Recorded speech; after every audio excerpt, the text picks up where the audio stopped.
तर आज आपण करणार आहे उडदाच्या डाळीची आमटी।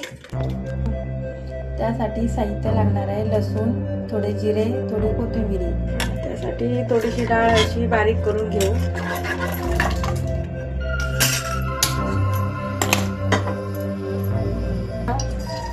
मसाला टाकणार आहे।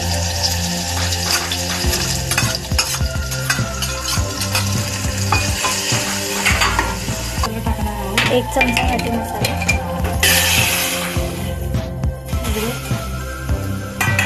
थोडं पाणी घालायचं, चवीनुसार चवीनुसार मीठ, टाकायचं।